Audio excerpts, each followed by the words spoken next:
ఇచ్చేది అంటే ఎంత మాత్రము కాదు సోదరులారా. మనం కాస్త పరిశీలన చేసాము అనుకోండి, సహజంగా స్త్రీ పురుషులు ఇద్దరూ ఉన్నారు.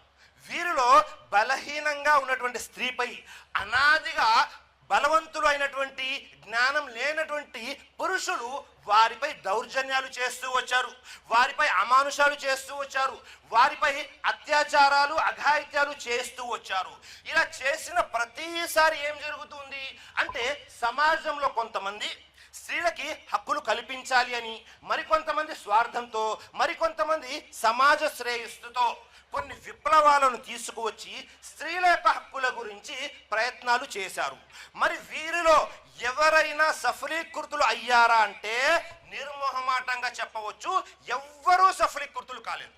ఎందుకని అంటే వీరు ఆయా కాలాలలో ఆయా సందర్భాన్ని బట్టి స్త్రీలకు హక్కులు కల్పించారే తప్ప వారు పూర్తిగా ప్రపంచంలో ఉన్న స్త్రీలకు హక్కులను ఇవ్వలేరు.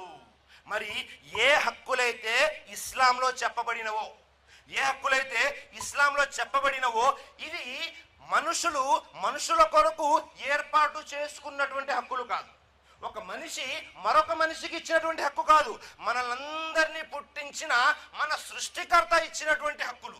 ఏ హక్కులైతే ఇస్లాంలో ఇవ్వబడినవో, ఏ హక్కులైతే ప్రవక్త ముహమ్మద్ సల్లల్లాహు అలైహి వసల్లం వారు ఇచ్చారో, ఇవి పూర్తిగా సరైన విధంగా న్యాయం చేసేలాగా ఉంటాయి.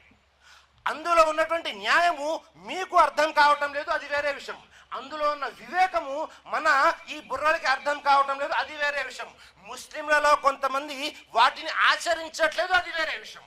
కానీ ఇస్లాంలో పూర్తిగా హక్కులు ఇవ్వబడ్డాయి కాబట్టి మనము జాగ్రత్తగా పరిశీలన చేయాలి. అందుకే ఒక కవి ఈ విధంగా అంటున్నాడు,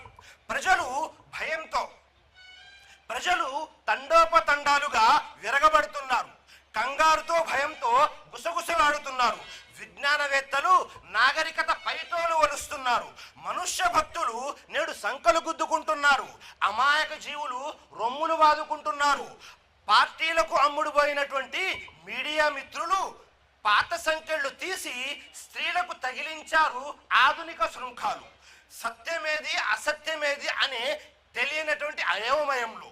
మరి ఇలాంటి తరుణంలో ఏది దారేది నా చల్లటి తల్లికి, ఏది దారేది నా చక్కటి చెల్లికి. సుబ్హానల్లాహ్.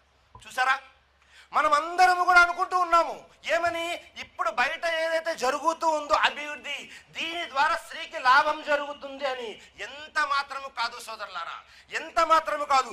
ఏ హక్కులైతే, ఏ స్వేచ్ఛ అయితే స్త్రీకి ఇస్లాంలో ఇవ్వబడిందో అది పూర్తిగా